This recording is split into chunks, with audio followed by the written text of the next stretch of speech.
Assalamualaikum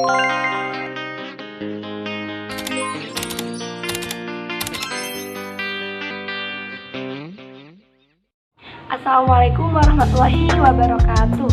Perkenalkan, nama saya Mirna Sukoyati dengan NIM H.20108006 dari program studi Pendidikan Guru Sekolah Dasar Universitas Juanda. Kali ini saya akan membacakan sebuah dongeng yang berjudul Si Anak Katak Hijau yang Selalu Menangis Ketika Turun Hujan. Video ini dibuat untuk memenuhi tugas ujian tengah semester ganjil pada mata kuliah model pembelajaran seni budaya dan prakarya sekolah dasar. Selamat menyaksikan.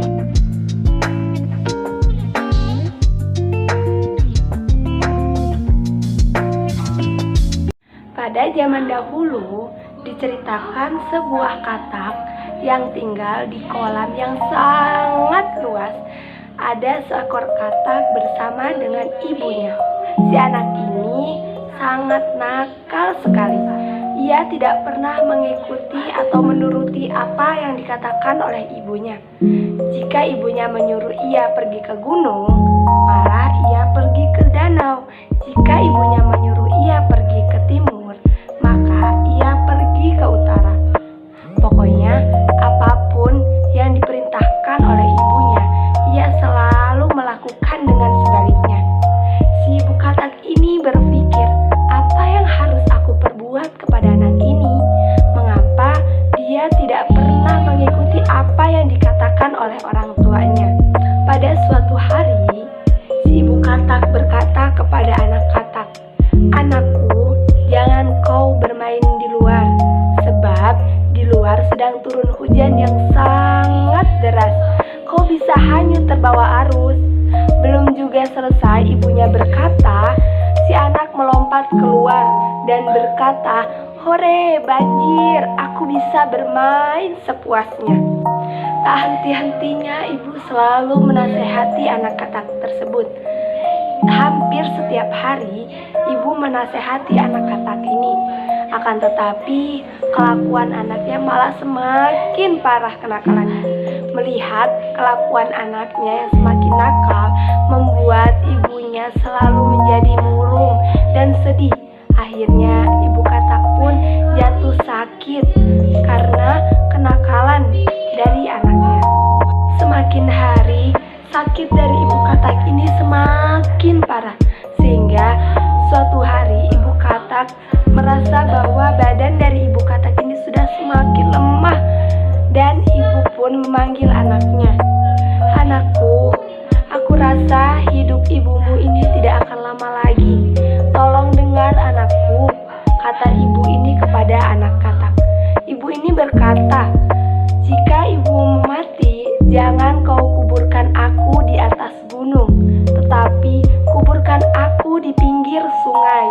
Hingga suatu saat ibunya merasa tubuhnya semakin melemah. Si ibu pun memanggil anaknya, "Anakku, aku rasa hidup ibumu sudah tak lama lagi. Tolong dengarkan anakku. Jika ibumu ini mati, jangan kuburkan aku di atas gunung, tetapi kuburkan aku di pinggir sungai." Sebenarnya maksud dari ibu ingin dikuburkan di atas gunung itu. Akan tetapi karena si anak ini selalu melakukan yang sebaliknya, maka si ibu berpesan dengan sebaliknya pula kepada si anak katak hijau ini. Setelah beberapa hari kemudian ibu berpesan kepada anak katak tersebut. Akhirnya ibu katak pun meninggal, dan anak katak ini merasa sedih atas kehilangan ibunya. "Oh ibu, aku yang malang. Mengapa aku tidak pernah mendengarkan apa yang engkau katakan? Aku selalu melakukan apa yang engkau larang. Aku sudah membunuhnya." Akhirnya si anak katak itu pun teringat pesan terakhir dari ibunya, dan ia berkata, "Aku selalu melakukan apapun yang engkau larang, dan sekarang aku akan menebus semua kesalahanku, akan melakukan pesan terakhirmu dengan melakukan yang sebaik-baiknya." Si anak katak itu pun kemudian menguburkan meninggalkan ibunya di tepi sungai, sesuai dengan apa yang dipesankan oleh ibunya sebelum ibunya meninggal. Pada beberapa minggu kemudian, hujan turun dengan sangat lebat, membuat air sungai di mana anak katak itu menguburkan ibunya menjadi meluap. Si anak katak begitu khawatir dengan keadaan kuburan ibunya yang akan tersapu oleh air sungai yang meluap. Dan akhirnya ia pun memutuskan untuk pergi ke kuburan ibunya dan mengawasinya. Sambil mengawasi ibunya, ia memohon dan menangis di tengah hujan deras itu. Wahai sungai, jangan kau bawa ibuku pergi. Hingga pada saat itulah katak hijau akan selalu pergi ke sungai dan menangis setiap turun hujan yang lebat. Sejak itulah selalu terdengar suara tangisan katak hijau ketika turun hujan. Baiklah, mungkin hanya itu yang dapat saya sampaikan. Kurang lebihnya saya mohon maaf. Wassalamualaikum warahmatullahi wabarakatuh.